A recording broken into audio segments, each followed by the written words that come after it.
Oscar Wilde once said that imitation is the sincerest form of flattery, and that imitating a person or an entity is usually a sign that you admire them. Imitation can be found in many different aspects of our life. We use imitation to express our emotions and to fit in with the crowd, and we want to imitate those who are very successful and influential because we want to be like them. And this is why celebrities are used more than any other group of people to promote products. I mean, if our favorite public figure or writer is using it, wearing it, or eating it, well, we want to be like them, so we follow. And in the world of business and corporate culture, copying goes on all the time. I mean, Instagram Stories is a copy of Snapchat, Sega copied Nintendo, Google Home copied Amazon Echo, and Federal Express copies UPS. Because copying a proven winner is a proven way for you to win yourself. I mean, even Pablo Picasso said that good artists copy, but great artists steal. And it appears as if Aprilia has stole a page right out of the copycatter's handbook and used it for the all-new Tuareg 660. And honestly, somehow I'm surprised I'm the only one bringing this up. To prove my theory, on your screen I present to you two motorcycles. The Aprilia Tuareg 660 and the infamous Yamaha Tenere 7. I did my best to create a silhouette version of each model using the high-potent editing program called Paint Shop. Now, you probably can still tell the difference between the two, but if you look closely, they share a lot more than you think. I mean, the Aprilia has the same high gas tank, deep seat to a flat rear end, just like the Yamaha. If you look at both of these motorcycles from the front, you'll see that the Aprilia is close to the Tenere 7 as well.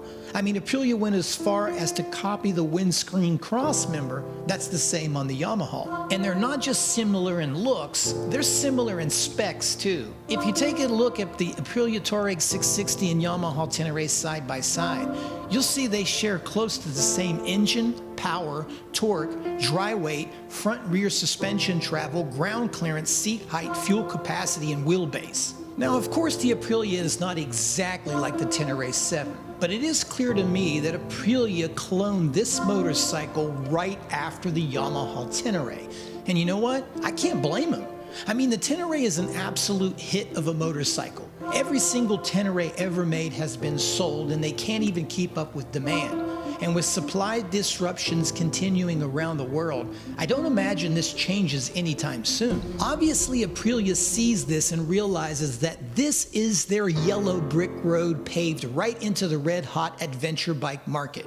And let's give credit where credit's due.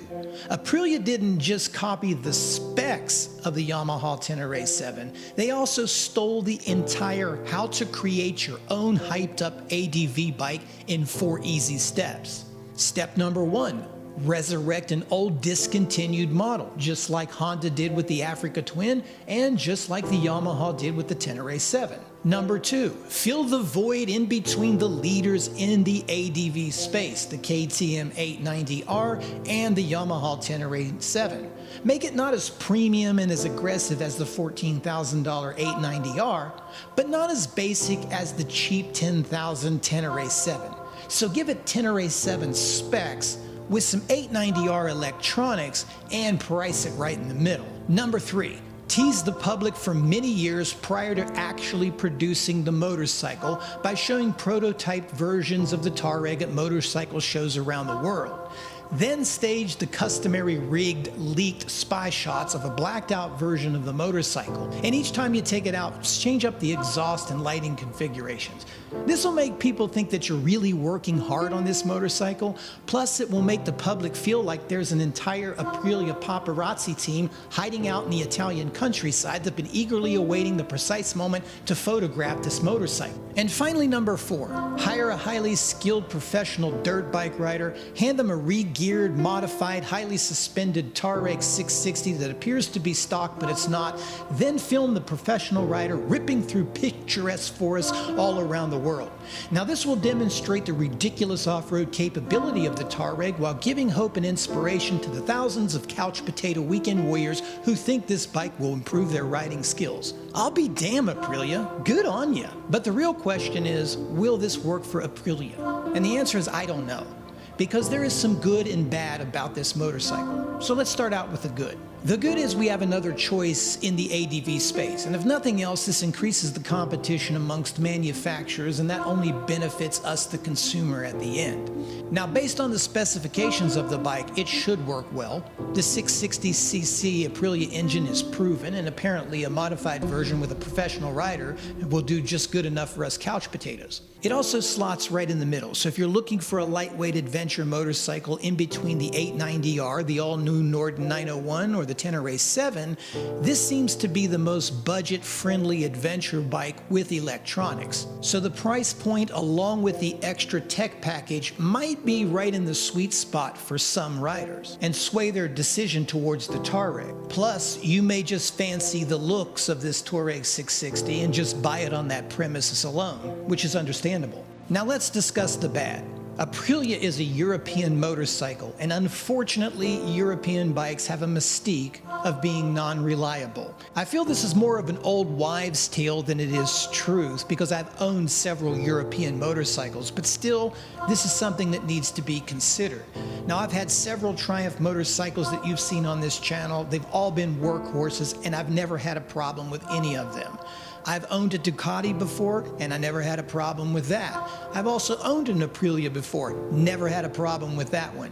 However, I did own a KTM, and I had a problem with that. Now, I don't want to be overly critical here about the KTM. I mean, this was a 2003 supermoto bike that was specifically set up for racing, and I blew out the main crank bearing about 3 times. So I wasn't really gentle on this motorcycle, and a lot has changed in 18 years. So overall, I've had great experiences with European motorcycles, but not everybody has. And just like old wives' tales that can remain around for centuries, well, this can too.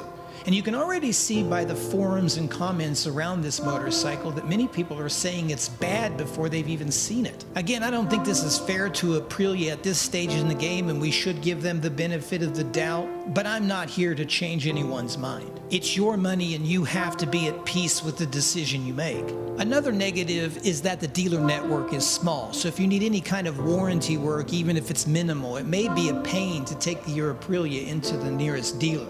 Because it's a newer motorcycle, if you tip it over or scratch some of the body work or damage some of the parts, it may be hard to get replacement parts for it. And if the closest Aprilia dealership you have to your house is 200 to 300 miles away, maybe that's just too damn far to drive to look at the thing in the first place. Many moto journalists and YouTubers out there have labeled this the Tenere killer, or said that Aprilia is trying to dethrone Yamaha.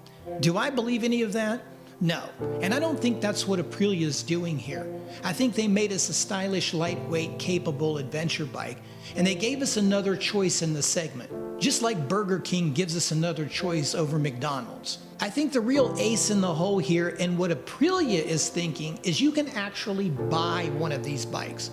Now, we've talked about supply chain disruptions before, so if you're still waiting on your Yamaha Tenere 7 6 months from now, or your Norden 901, maybe you just end up buying this bike out of impatience. Also, it's hard to find another group of people any more rebellious than motorcyclists, right?